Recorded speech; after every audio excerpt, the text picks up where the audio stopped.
આજનો દિવસ આ લોકોએ જે સરસ મજાનું આયોજન કર્યું છે, એક પવિત્ર મંદિરમાં કથાના ભાવથી મારી વાત સાંભળજો. બધા તમને બુદ્ધિની વાત કરશે, હું તમને હૃદયની વાત કરીશ કે જીવન સાલું અહીંથી જીવાય. જો તમારે સફળ થવું છે, ધારો એ કરવું છે 3 વર્ષમાં, તો પહેલો રસ્તો બતાવું કે આજથી નક્કી કરો કે જે કરવું તે બેસ્ટ કરવું. જે કરવું, સવારે ઉઠ્યા, કરાગ્રે વસતે લક્ષ્મી કર મૂલે સરસ્વતી. ઈશ્વર તારો આભાર કે ઉઠાડી દીધા. કેટલાય રાત્રે હુઈ જાય, સવારે ઉઠતા જ નથી. એ ગયો, શું થયું કે શ્વાસ લેવાનું ભૂલી ગયો. સવારે ઉઠાડે, ભગવાનને થેન્ક યુ કહો. મસ્ત તૈયાર થઈ જવાનું. 2 જોડી કપડા હોય પણ ધોઈને ઇસ્ત્રી કરીને જ પહેરવાના. મોજા તો ખાસ ધોઈને પહેરવાના. ઘણા તો બૂટ કાઢે ને મરેલો જીવતો થઈ જાય. 11 વાગ્યાનો સ્કૂલનો ટાઈમ હોય, 11:15 પહોંચી જવાનું. સાહેબ 2600 સેમિનાર આખી દુનિયામાં કર્યા, 1 મિનિટ ક્યાંય મોડો નથી પહોંચતો, ઓન ટાઈમ પહોંચું છું. મને 10:30 કીધું, 10:30 આપણી ગાડી ગેટ પર હોય. તમારો કિંમતી છે, મારો પણ કિંમતી છે. પરીક્ષા આપવા જઈએ, 3 કલાકમાં ચોરી કરવાની નહીં, ચોરી કરાવવાની નહીં. કેમ? ચોરી કરીને પાસ થવાને નોકરી કરવા કરતા શું ખબર નપાસ કરીને ભગવાન બિઝનેસમેન નહીં બનવાનું લખ્યું હોય. તમે ચોરી કરીને પાસ થાવજો એટલે ભગવાન કે આને નોકરી કરવી છે. ભગવાને નક્કી કર્યું કે આને મારે બિઝનેસમેન બનાવવાનો છે. તું જ તારા ભાગ્યનો ઘડવૈયો છે. કદી ચોરી કરશો નહીં, ભલે 3 વાર નપાસ થવું પડે. ચોરી કરાવશો પણ નહીં. પિક્ચર જોવા જાઓ, સિસોટી માતા ના આવડે જતા જ નહીં. કે કથામાં આવ્યા છે, મજા કરવાની, ઊભા થઈને નાચવાનું. સ્મશાનમાં જઈએ, ડાયા થઈ જવાનું. જે કરો તે બેસ્ટ કરો. કપડાં પહેરો, મસ્ત પહેરવાના, રોજ બર્થડે જ સમજવાની. અને ઘરમાં જ નવા પહેરવાના, બહાર જાઓ જૂના ચાલે. આ તો ઘરમાં એવા ગંધાતા પહેરે ને. આ હસબન્ડ વાઈફના ઝઘડા કેમ થાય? ઘરમાં એવા ગંધાતા રહે ને. બહાર જાય એટલે હીરો હિરોઈન. ઘણી તો મારી વાઈફને જોઈને એમ થાય મારું બૈરું છે કે બીજાનું છે. અને ઘરમાં તો કામવાળી કઈ ઘરવાળી કઈ ખબર જ ના પડે. ઘરમાં નવા કપડાં પહેરો, ઘરમાં નવા વાસણમાં ખાઓ, ઘરમાં મસ્ત ચાદર પાથરવાની. મહેમાન આવે ફાટેલી ચાલે, આપણે હાલી નવામાં. જે કરો તે બેસ્ટ કરો. મારા જીવનની વાત કરું, હું 400 રૂપિયામાં એક હોટલમાં વેઇટરની નોકરી કરતો હતો. તમને બધાને કહું છું, અહીં ઉભેલા તમામ લોકોને, બેઠેલા લોકોને, હું 400માં 4000નું કામ કરતો. મારી બા કે આપણા બાપની પેઢી સમજીને કરવાનું. આપણો શેઠિયો બદલો આપે કે ના આપે, પણ આપણે 400માં 4000નું કરવાનું. અમે 4 વેઇટરો હતા, બાકીના 3 જણ અત્યારે વેઇટર છે. અને મેં જે 3 વર્ષ 400માં 4000નું કર્યું, 3600 રૂપિયા દ્વારકાધીશના ત્યાં જમા થયા. અને આજે 35 વર્ષે અમદાવાદમાં નંબર 1 હોટલ મારી છે, સિંધુ ભવન રોડ પર, કેસ ચારકોલ કરી. 2 દિવસનું વેઇટિંગ હોય છે. મારું ગૌરવ છે કે ગૌતમભાઈ અદાણી એવી વ્યક્તિ પણ મારી હોટલ પર જમવા આવે. હવે હું વેઇટર હતો ત્યારે મને ખબર હશે કે આવી હોટલ બનશે. જે કરો તે બેસ્ટ કરો. મારી કરવાની નહીં, થાય તો છોડવાની નહીં. આ શું કબડ્ડી કબડ્ડી? લે ભાઈ પૂરું કર ને, તું નહીં કે હું નહીં. જે કરો તે બેસ્ટ કરો. રાત્રે પથારીમાં હોઈ જઈએ, ચાદરમાં એક હોલ ના હોવો જોઈએ. જૂતા કાઢીએ તો ભગવાનની પાદુકાની જેમ. એક જ લીટીમાં કહું છું, આજથી જે કરીએ તે. જુઓ આ લોકો આયોજન કેવું સરસ કર્યું. તમને ગરમી ના લાગે તો સ્પ્રિંકલર લગાયા છે, સ્ટોલ લગાયા છે, વચ્ચે બેસવાની વ્યવસ્થા. કેટલું અદ્ભુત આયોજન કર્યું હે ને. તો પહેલો નિયમ આજથી આપણે શું કરશું? જે કરશું તે. બહેનો તૈયાર થવાનું, આઈબ્રો લિફ્ટિક કરવાની. અમેરિકામાં 80 વર્ષના આપણે ડોસીને જોઈએ ને તોય આમ જાણે હેલો, આમ ચામડી આટલે લટકતી હોય, બુટિયા આટલે લટકતા હોય. ડોસીમાં એવા તૈયાર થયા, આમ આપણને બચી કરવાનું મન થાય. અને અહીંયા તો કોઈ 30-35 વર્ષના બેનને મળો, આમાં તો જીવન પતી ગયું. બેન પ્લગમાં આંગળી ઘાલ દો, તમે બોજ છો પૃથ્વી પર. એટલે આજથી આપણે બધા જે કરશું તે બેસ્ટ કરીશું, બધું જ બેસ્ટ. બીજો નિયમ, ઈશ્વર પર શ્રદ્ધા. તમે જે ઈશ્વરમાં માનતા હોય એમાં શ્રદ્ધા રાખજો.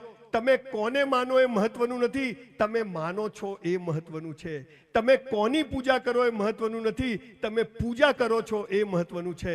તો બધું બેસ્ટ કર્યા પછી એ ઈશ્વર પર શ્રદ્ધા રાખજો કે એ જે કરશે એ યોગ્ય કરશે.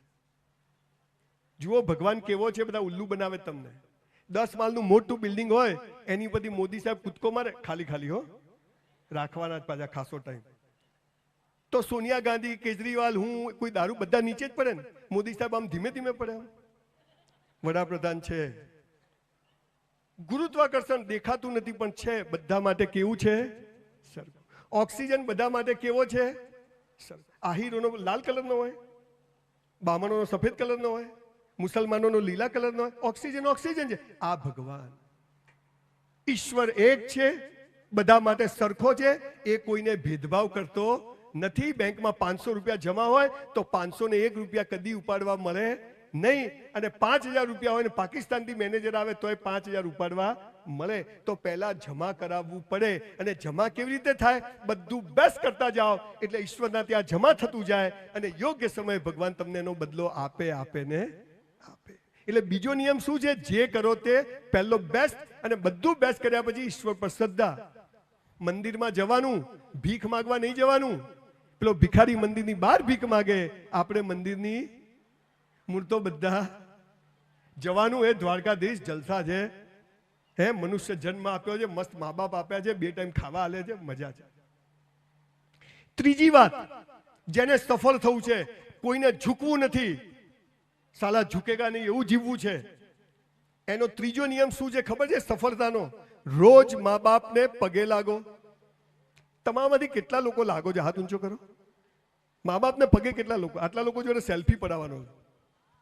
5% લોકોનું કલ્યાણ થશે, 95% સમજી લેજો કે આપણું ભીખ માગે પૂરું થવાનું નથી, અને કદાચ આજે ભેગું કર્યું છે તો થોડા સમયમાં જતું રહેશે. ધ્યાનથી સાંભળજો. આ એક વાત વેદો, પુરાણો, ઉપનિષદો ને ધર્મગ્રંથોમાંથી બોલું છું, મારા બાપાએ નથી કીધું. ત્રીજી વાત શું છે? આ દુનિયામાં માત્ર ને માત્ર મા બાપ જ ચાહે છે કે તમારી પ્રગતિ થાય, બાકી કોઈ ચાહતું નથી કે તમારી પ્રગતિ થાય. ખાલી તમારા મા બાપ. મા બાપથી મોટો દેવ નથી, અને મા બાપથી મોટું પૂજનીય વિશ્વમાં કોઈ છે જ નહીં. સવારે 5:30 ઉઠું ને એટલે મારી બાના રૂમમાં જવાનું, ડોસીને પગે લાગવાનું, અદબ વાળીને ઉભા રહેવાનું. એ પૂછે ક્યાં જાય છે? મેં કીધું જામનગર. કેમ જાય છે? મેં કીધું પ્રોગ્રામ. કે કાલ? મેં કીધું જામ ખંભાળિયા. પછી મેં કીધું ભાવનગર. કેમ આટલું બધું રખડે છે? અરે મેં કીધું જવા દે, કેમ તું મોટો થઈ ગયો? ડોસીને બધા જવાબો આપવાના, આમ ઉભા રહીને. બસ ત્યાં ડોસી માટે કઈ લેવા દેવા નથી. સાહેબ ઘણી વાર આંખમાં પાણી આવી જાય છે. એ મારી બા મને રેશન કાર્ડની ગાંઠો વાળી ખાંડ લેવા લાઈનમાં ઊભી રાખતી. હું મારી બાને પૂછું કે આપણે ગરીબ કેમ છીએ, કેમ આપણે પૈસાદાર નથી? ત્યારે મારી બાએ મને સરસ જવાબ આપેલો કે આપણે ગયા જન્મમાં સારા કર્મ નથી કર્યા ને એટલે. તો મેં કીધું હવે? તો કે હવે સારા કર્મ કરો. આપણે સાહેબ અહીંયા ગમે ત્યાં થૂકીએ, ગમે ત્યાં કચરો ફેંકીએ, ગમે ત્યારે બાથરૂમ જતા રહીએ, ગમે તેની જોડે ગમે તેમ વાત કરીએ. આ બધું ભગવાન ધર્મરાજ ચોપડા લખે છે, અને એ બધાનો બદલો આપણને મળે છે. આપણા સુખ અને દુઃખ માટે માત્ર આપણે જવાબદાર છીએ, બીજો કોઈ જવાબદાર નથી. એટલે મા બાપને પગે લાગો. અહીંયા દીકરીઓ બેઠી છે ખાસી બધી દીકરીઓ. હું પણ 4 દીકરીઓનો બાપ છું. 2 મારી ને 2 મારા ભાઈની જોઈન્ટ ફેમિલીમાં રહું છું. તમને કહું છું, સફળ થવું હોય ને તો જોઈન્ટ ફેમિલીમાં રહેજો. જે ભાઈનો ના થાય ને કોઈનો ના થાય, લખી રાખજો. ગમે તે થાય, બટોગે તો કટોગે, એમને નથી કીધું. વસુદેવ કુટુંબકમ, હે ને? આ એક પરિવાર છે આપણો. દીકરીઓ તમને એક વાત કહું, પહેલી નજરનો પ્રેમ એક શબ્દ સાંભળ્યો જ બધા? મને તો પેલો છોકરો જોતે જ ગમી ગયો, મને તો પેલી છોકરી જોતા જ ગમી. આ જોતા હું ગમે? બધું બરાબર હોય તો. કોઈને કોઈ છોકરો વ્હીલચેરમાં ફરતો કોઈ છોકરી કે આ માર ચાલશે, અથવા કોઈ છોકરી વ્હીલચેરમાં ફરતી હોય તો કોઈ છોકરો કે મને આ છોકરી ગમી ગઈ. ના ભાઈ, આ પહેલી નજરનો પ્રેમ કોને કહેવાય? કેમ મા બાપને પગે પડવાનું તમને કહું સાહેબ. જ્યારે 9 મહિના માના પેટમાં હોઈએ ને, આપણી માને ખબર નથી કે અંદર છોકરો છે કે છોકરી છે, ડાયો છે કે ગાળો છે, ધોળો છે કે કાળો છે, મોટો થઈને કેવો નીકળશે, કેવી નીકળશે, સામે બોલશે નહીં બોલશે. આપણું મોઢું જોયા વગર આપણી અભણમાં આપણા જન્મ પહેલા લંગોટ બાળોતી અને ગોદડીઓ બનાવીને રાખે ને, એને પહેલી નજરનો પ્રેમ કહેવાય સાહેબ. અને એટલે એને પગે લાગવાનું. આ તો 12 મહિને લાગે તો પેલી રિક્ષાને હેન્ડલ મારતો ને આમ કર્યો.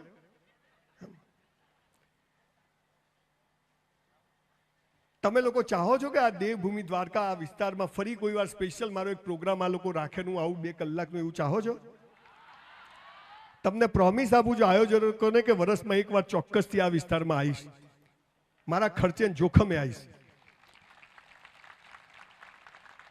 પણ આજે તમારે બધાએ મને એક પ્રોમિસ કરવાનું છે. 3 વર્ષ થયા છે આ લોકોને આવા સરસ પ્રોગ્રામ. આજે આપણે બધા જ મા બાપને પગે લાગવાનું ચાલુ કરશું. અચ્છા તમે ઘેર જઈને પગે લાગશો ને, શું છેલા પૈસા નહીં મળે. ચાલો આ વાલીઓ વાલ્મીકી ક્યાંથી થઈ ગયો? કહેજો કે એક ભાઈ આયા હતા, એવી કીક મારી છે પીછવાડામાં. સાહેબ જે મા બાપે આપણા 2,000 વાર પીછવાડા ધોયા હોય ને, એને પગે ના લાગીએ ને તો નર્કમાં જ જવું પડે બોસ, નર્કમાં જ જવું પડે. ગમે એટલા 90% 95% આવતા હોય, પણ જો તમારા મા બાપ તમારાથી સુખી નથી ને, તો બોસ તમારું જીવન ધૂળ છે.